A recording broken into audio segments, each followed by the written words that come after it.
हिमाचल प्रदेश से, और इसी के साथ एक्स कैबिनेट मिनिस्टर भी भारतीय जनता पार्टी की सरकार के समय में रह चुके हैं। आपका बहुत बहुत स्वागत है। और अगले पैनल के लिए मैं अपने सहयोगी पराग से रिक्वेस्ट करूंगी कि वो विक्रम ठाकुर जी के साथ अपनी बातचीत को आगे बढ़ाएं। बहुत धन्यवाद साक्षी आपका। तो देखिए विक्रम ठाकुर जी अब इस मंच पर मौजूद हैं। बड़ा अनुभव है हिमाचल में राजनीति का, उन्होंने जनता के बीच में रहकर काम किया है और समझने की कोशिश करेंगे कि चूंकि उद्योग मंत्रालय की जिम्मेदारी भी उन्होंने संभाली, श्रम और रोजगार मंत्रालय का जिम्मा भी उनको कंधों पर प्रदेश के अंदर रहा है। यहां पर उद्योगों की स्थिति क्या है, युवाओं को लेकर आखिर क्या कुछ किया जा रहा है, मौजूदा वक्त में क्या सरकार के जो रोड मैप है उसके मुताबिक सरकार काम कर रही है या विपक्ष के तौर पर बीजेपी उन मुद्दों को कैसे देख रही है। विक्रम जी, सबसे पहला मेरा रिएक्शन युवाओं को लेकर ही सर रहेगा, क्योंकि अक्सर हम बात करते हैं कि जब पहाड़ पर विकास होगा, पहाड़ पर इंफ्रास्ट्रक्चर होगा, डेवलपमेंट होगा, रोजगार के साधन बनेंगे तो युवा भी यहां पर रुकेगा। लेकिन क्या आज भी पहाड़ पर यह समस्या है कि युवा पलायन करने को मजबूर है और यहां पर उसको उस तरीके का काम नहीं मिल पा रहा है कि वो अपने आप को सेटल कर पाए? हिमाचल प्रदेश में आज की परिस्थितियां और इससे पहले की परिस्थितियों में अगर आप तुलना करेंगे तो निश्चित तौर से आप ये जानेंगे कि हिमाचल प्रदेश के नौजवानों की स्थिति क्या है। आदरणीय श्री जयराम ठाकुर जी की सरकार में नौजवान हिमाचल प्रदेश के अंदर रहे, यहीं पर कमाए, यहीं पर ही खाए। इसके लिए ग्लोबल इन्वेस्टर मीट जो है वो उस समय हुई। आज तक के हिमाचल प्रदेश के इतिहास में कभी ग्लोबल इन्वेस्टर मीट नहीं हुआ है, वो केवल और केवल श्री जयराम ठाकुर जी के समय में हुआ। उसके बहुत अच्छे परिणाम आए, काफ़ी चीज़ें धरातल के ऊपर उतरी और हिमाचल प्रदेश का नौजवान हिमाचल प्रदेश की इंडस्ट्री के अंदर काम करने लगा। यहाँ के पढ़े लिखे नौजवानों को यहाँ रोजगार भी मिला। उसके साथ साथ पिछली सरकार ने blood dirt park, medical device park, ये दो महत्वपूर्ण प्रोजेक्ट्स जो हैं वो हिमाचल प्रदेश को दिए, जिसके ऊपर वर्तमान जो सरकार है कोई बड़े अच्छे तरीके से काम नहीं कर पा रही है। लेकिन वर्तमान में मैं ये कह सकता हूं कि जो इंडस्ट्रियलाइजेशन है उसके ऊपर बहुत बड़ा इम्पैक्ट गया है, क्योंकि हिमाचल प्रदेश के अंदर कोई इंडस्ट्री क्यों लगाएगा। हिमाचल एक ऐसी स्टेट है, यहाँ पर ना तो कोई रॉ मटेरियल है, ना किसी प्रकार की कोई ऐसी बात है जिसके कारण से व्यक्ति यहाँ पे इंडस्ट्री लगाने आएगा। यहाँ तो इंडस्ट्री वही लगाएगा जिसको आप कुछ ना कुछ देंगे। आज हिमाचल प्रदेश के अंदर बिजली महंगी है, हिमाचल प्रदेश के अंदर जो इंडस्ट्री लगाने वाला व्यक्ति है उसको हर जगह पे, हर कॉर्नर पे भ्रष्टाचार का सामना करना पड़ रहा है। इंडस्ट्री यहाँ से जा रही है और बहुत सी इंडस्ट्रियां जहाँ से चली भी गई हैं। अभी विधानसभा के अंदर जब हम प्रश्न करते हैं तो वहाँ पर भी यही जवाब आता है कि काफ़ी इंडस्ट्री जो है वो यहाँ से चली गई है। इसलिए वर्तमान में हिमाचल प्रदेश का नौजवान वो इन सारी चीज़ों के कारण से फ्रस्ट्रेटेड है, उसमें असंतोष है। एक तरफ इस सरकार, जब ये सरकार आई थी तो इस सरकार ने बोला था कि 1 वर्ष के अंदर 1 लाख नौकरियां और 5 वर्ष के अंदर 5 लाख नौकरियां देंगे, सरकारी नौकरी मिलेगी, 58 साल वाली नौकरी मिलेगी, पेंशन वाली नौकरी मिलेगी। इस सारी सिचुएशन को देखते हुए मैं ये कह सकता हूं कि हिमाचल प्रदेश का नौजवान आज की जो वर्तमान परिस्थिति है उसमें दुखी है, फ्रस्ट्रेटेड है और उसको हिमाचल प्रदेश के अंदर हिमाचल प्रदेश की सरकार द्वारा किसी भी प्रकार की कोई मदद मिलती नजर नहीं आ रही। सर, युवाओं के साथ किसानों को उनका भी बहुत महत्वपूर्ण है। सेब की बागवानी यहाँ पर होती है, हिमाचल का सेब काफी फेमस है। सेब की खेती बागवानी जो किसान कर रहे हैं, अक्सर ये उनका आरोप रहता है या फिर उनकी शिकायत रहती है कि जितनी लागत उनकी लगती है उतनी कमाई उनकी नहीं हो पाती है। तो इसको लेकर क्या मौजूदा वक्त में स्थिति प्रदेश के अंदर है, सरकार इसको लेकर क्या कर रही है या फिर आपका रोड मैप इसको लेकर, किसानों को लेकर क्या है? निश्चित तौर से हिमाचल प्रदेश के अंदर सेब बहुत ही महत्वपूर्ण मैं कह सकता हूं कंट्रीब्यूट करता है और समय समय के ऊपर सेब के जो हमारा किसान है उसको उसकी पूरी कमाई मिले, उसके लिए समय समय के ऊपर सरकार ने बहुत से काम किए हैं। केंद्र सरकार द्वारा भी समय समय के ऊपर ऐसी योजनाएं और ऐसी पॉलिसीज लेके आए हैं जिसके कारण से कई बार लगता है कि जो हमारा सेब है उसकी कीमत कम पड़ रही है, बाहर से सेब ज़्यादा आ रहा है। समय समय के ऊपर उनके ऊपर पॉलिसीज बनती हैं, लेकिन उसके साथ साथ एक विषय दुख का भी है कि जब जब सरकारें आती हैं तो जिन सरकारों का विचार उस सरकार के साथ नहीं मिलता तो वो सेब के जो किसान हैं उनके कंधे के ऊपर बंदूक रख के राजनीति करते हैं, जो कि गलत है। लेकिन मैं ये मानता हूं हिमाचल प्रदेश के लिए सेब बहुत महत्वपूर्ण है और किसानों के लिए समय समय के ऊपर अच्छी पॉलिसीज और अच्छे प्रोग्राम बनते रहने चाहिए ताकि किसानों को ज्यादा से ज्यादा फायदा हो। आपने परिवहन मंत्रालय की जिम्मेदारी भी संभाली है प्रदेश में, अभी ट्रांसपोर्टेशन को लेकर क्या व्यवस्था है यहाँ पर? क्या वाकई में उस तरीके की सुविधाएं डेवलप हो पाई हैं? उसको लेकर क्या इंफ्रास्ट्रक्चर अभी मौजूदा वक्त में है? आप आज हिमाचल प्रदेश में, जब पंजाब में जिस समय कभी भी जाओगे 50 किलोमीटर 100 किलोमीटर के बाद आपको एक एचआरटीसी की बस खराब जो है वो रोड के ऊपर खड़ी मिलेगी। आज एचआरटीसी की बसों के रूट कम कर दिए गए हैं।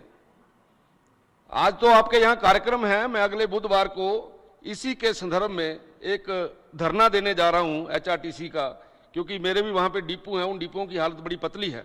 हालात ये हैं कि टायर नहीं है, हालात ये हैं कि आपकी जो बैटरीज हैं वो बैटरीज अवेलेबल नहीं है। ये हालत एचआरटीसी की है। एचआरटीसी के कर्मचारी समय समय के ऊपर आवाज उठाते हैं, लेकिन जहां एचआरटीसी को चलाने के लिए जो महत्वपूर्ण चीजें हैं वही आज की तारीख में नहीं मिल पा रही हैं। एचआरटीसी का एक नाम था, लोग चाहते थे कि एचआरटीसी जो हिमाचल प्रदेश की जो सुविधा है इसमें हम सफर करना अच्छा मानते थे, लेकिन आज की तारीख में एचआरटीसी बिल्कुल जीरो के ऊपर चली गई है। हर प्रकार की चीजों की कमी आई है और इस समय तो परिस्थिति ये है, ये जो सरकार जब आई थी तब इन्होंने बोला था, तब भी मैंने विधानसभा में कहा था कि इलेक्ट्रिकल बसेस एक दिन के अंदर नहीं आएंगी। 3.5 सालों के बाद इलेक्ट्रिकल बसेस आई हैं, अभी भी रोड के ऊपर खड़ी हैं, अभी तक डिस्ट्रीब्यूट नहीं हुई हैं। लेकिन मैं ये कह सकता हूं एचआरटीसी ने जो नाम इस प्रदेश के लिए कमाया था, आज उस एचआरटीसी की हालत बद से बदतर है। अच्छा सर, जब हम रोजगार की बात करते हैं तो शिक्षा की बात होना भी लाजमी है। हम देख रहे हैं कि फीस वृद्धि को लेकर भी प्रदर्शन छात्रों की तरफ से किया गया। शिक्षा की क्या स्थिति है मौजूदा वक्त में? क्या उस तरह का इंफ्रास्ट्रक्चर एजुकेशन को लेकर डेवलप हो पाया है, या फिर अभी क्या संभावनाएं आप लोगों को लग रही हैं कि आप लोग आएंगे तो शिक्षा को लेकर कम से कम ये करेंगे? प्रदेश में जब से श्री सुखविंदर सिंह सुक्खू जी की सरकार आई है तो तब से हिमाचल प्रदेश में संस्थानों को बंद करने की बात आती रही है। समय समय के ऊपर संस्थान बंद किए गए हैं। हमारे जो विधानसभा क्षेत्र हैं उनकी टोपोग्राफी किस प्रकार की है, दूर दूर से बच्चों को जो है स्कूलों के अंदर आना पड़ता है। लेकिन दुख के साथ मुझे कहना पड़ रहा है कि तकरीबन बहुत से स्कूल संस्थान हमारे जो है वो बंद कर दिए गए हैं और टीचर्स की बहुत ज्यादा कमी है। बच्चों को नॉन मेडिकल और मेडिकल के स्टूडेंट्स के लिए वहां पे लेक्चरर ही नहीं मिल पा रहा है। लैब के अंदर प्रैक्टिकल करवाने के लिए लैब ठीक नहीं है। इसलिए फीस वृद्धि का विषय है, वो आप कह रहे हैं कि उसके ऊपर प्रोटेस्ट चल रहा है, हम भी उसका विरोध करते हैं। फीस नहीं बढ़नी चाहिए इतनी ज्यादा, 15,000 से 55,000 अगर फीस हो रही है तो वो बड़ा गलत है। लेकिन मैं ये कह सकता हूं कि वर्तमान सरकार ने एजुकेशन सिस्टम को, क्वालिटी ऑफ एजुकेशन को ध्यान में न रखते हुए केवल और केवल उसके ऊपर राजनीति की है और संस्थानों को बंद किया। क्या पहाड़ का विकास विक्रम जी प्रकृति की कीमत पर हो रहा है? क्योंकि 2023 में जब आपदा आई तब हमने तमाम व्यवस्थाओं को देखा जो धराशायी होती हुई नजर आई, ध्वस्त होती हुई नजर आई, और अक्सर लैंडस्लाइड या फिर प्राकृतिक आपदाओं की वजह से जो नुकसान होते हैं उन सब की जिम्मेदारी किसकी है? जिम्मेदार आप किसको मानते हैं? क्या जो हम इंफ्रास्ट्रक्चर तैयार कर रहे हैं, जो हम विकास कर रहे हैं, उसमें कुछ चीजें नजरअंदाज की जा रही हैं? तकनीकी तौर पर कहीं ना कहीं गलती हो सकती है और वो हो भी जाती है, होती है। लेकिन जिस समय कोई आपदा आती है तो इस आपदा का तो ये नहीं होता कि इस बार कांग्रेस की सरकार है तो ज्यादा वर्षा हो जाए, बीजेपी की है तो कम हो जाए, ऐसा तो है नहीं।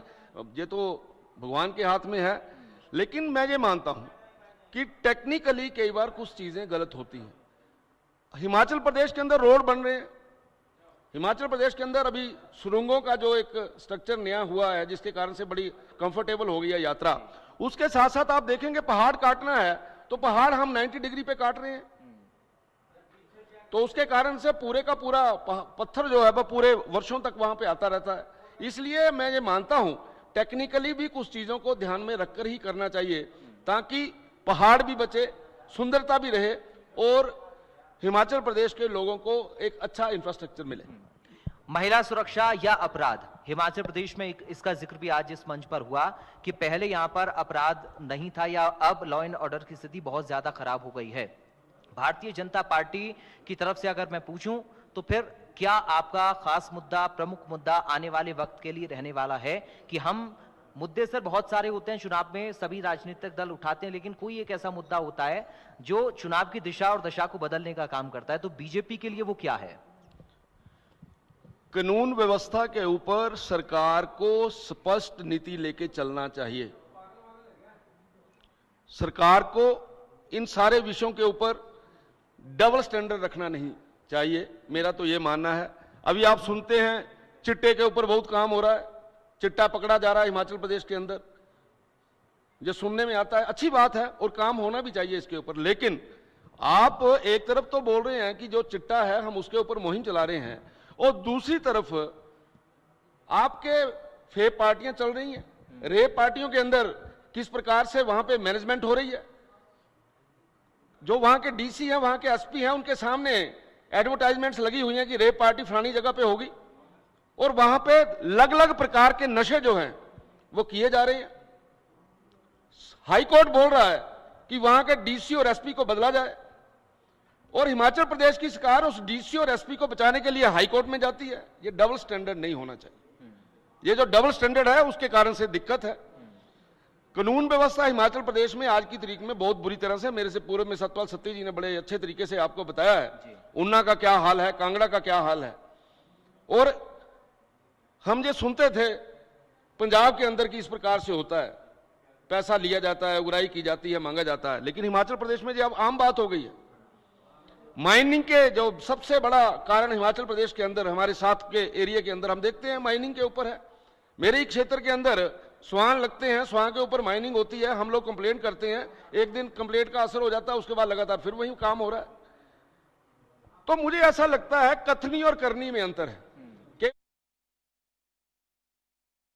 को दिखाते कुछ और तरीके से हैं, लेकिन धरातल के ऊपर कुछ और हो रहा है। लेकिन भारतीय जनता पार्टी की सरकार आएगी तो ये फरोतियों के सिलसिले, नशे के सिलसिले, इनके ऊपर पूर्ण रूप से इसको कंट्रोल किया जाएगा, जो कहा जाएगा वो किया जाएगा।